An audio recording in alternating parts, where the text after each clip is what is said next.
Now we're going to look at question number 3, February 2018, higher tier physics, double award physics, unit 1, so in year 11.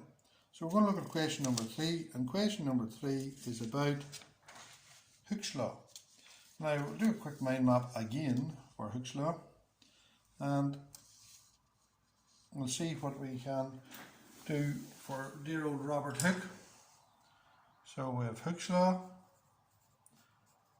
dear old Bobby Hooke,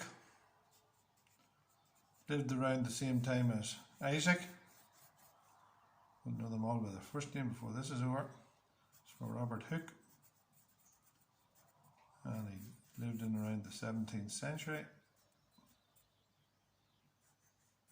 and he more or less said that the force is proportional to the extension, provided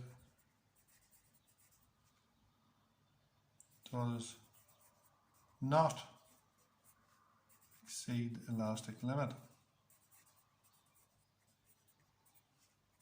So that's what he said.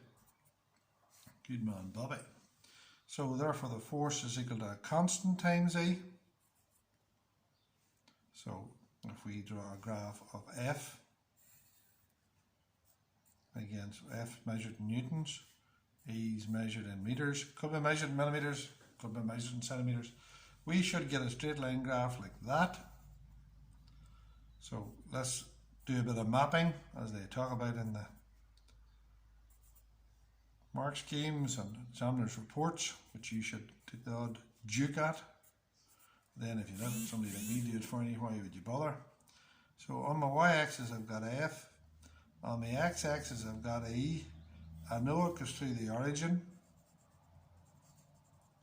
and I know the gradient is K.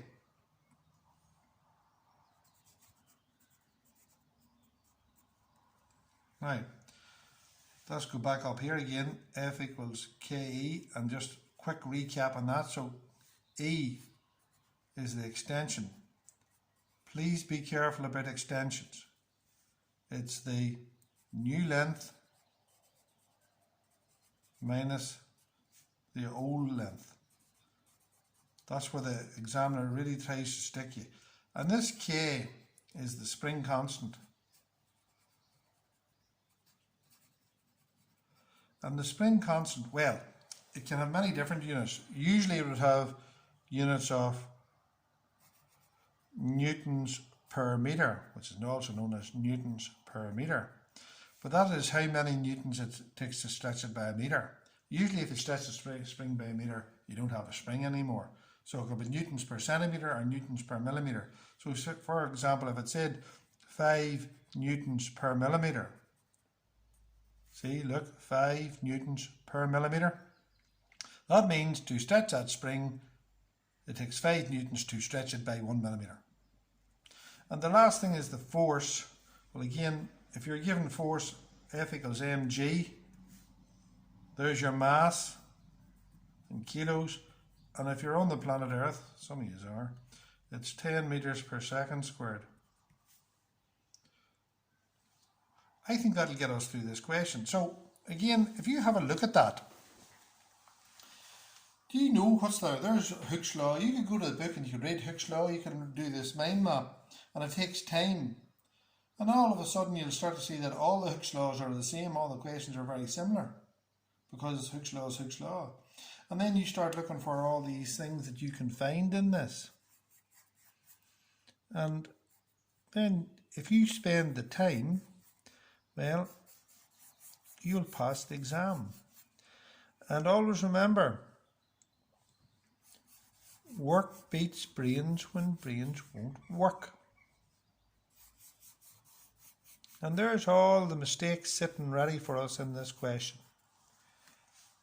Fair enough?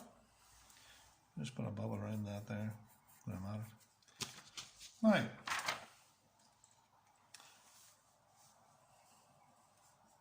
this is question 3. So this is a question about Hooke's law investigation. You're supplied with a spring and a number of masses. So you're given the masses, and the masses are in kilos.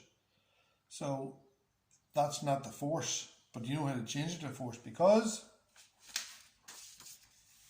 Where's it there? See that? State how you would calculate the applied force. What measuring instrument would you need to find the extension? The measurements you'd need to take and how you'd use them to find the extension. And the graph you'd use, you would expect to see if plotted applied force against extension. See the mind map? The mind map helps you, right? So in this question, you would be assessing your written communication skills. I'm going to use a pencil.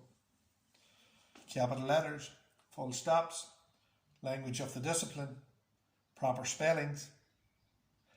I know it's a science exam, but they're testing your English here. So let's see, can we do this question? In this question, you're assessed on your written communication skills, including the use of the specialist terms. Calculate the applied force. You're given the masses. To convert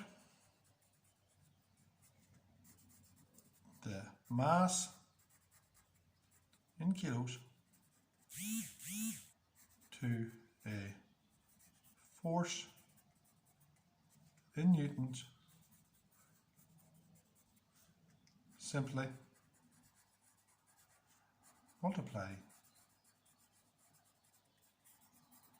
the mass by 10 meters per second squared. F equals mg. Full stop.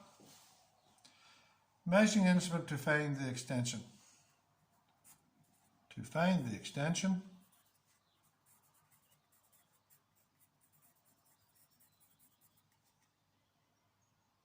use a meter rule. Capital letter, full stop. Finding the extension. The extension is the difference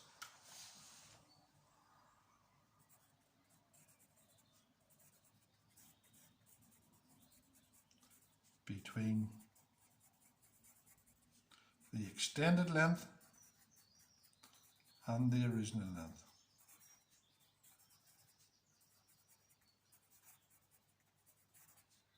Now you see we have run a bit of, look, still 2 lines left, so look, extension equals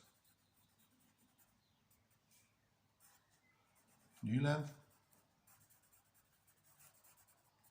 minus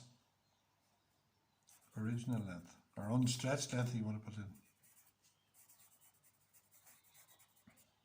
The graph you would expect to see now, force against extension graph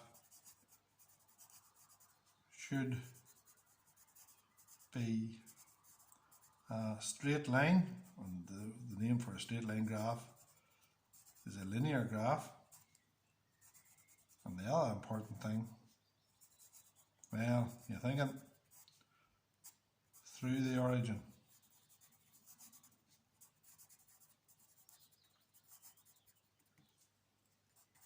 Directly proportional.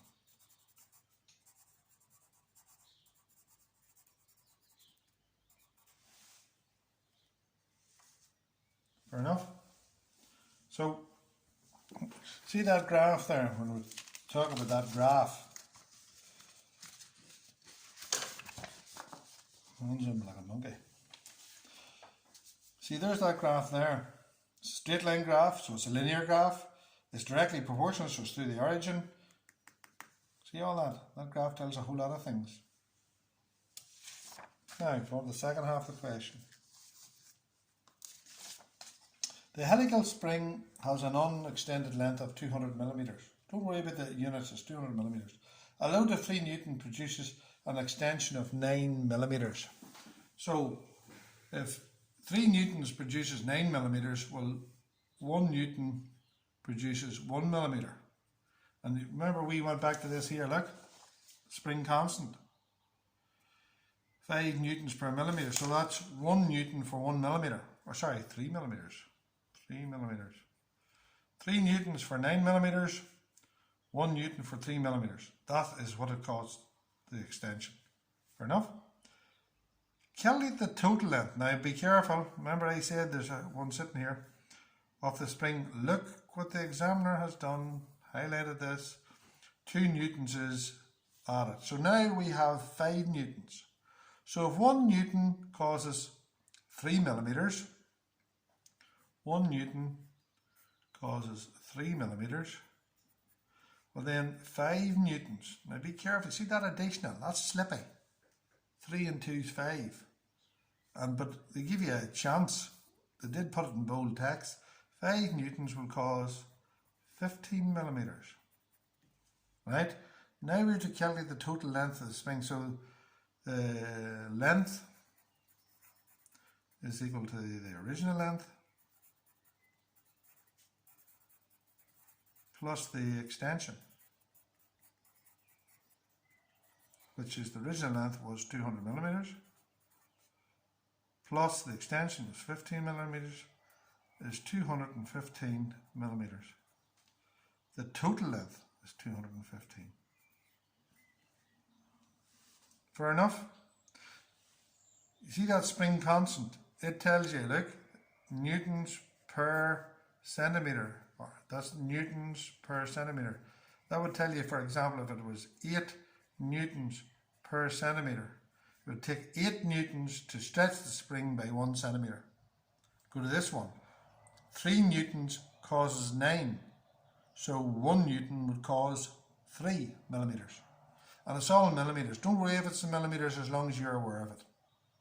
That's that question done. Hopefully I'll see you in question 4.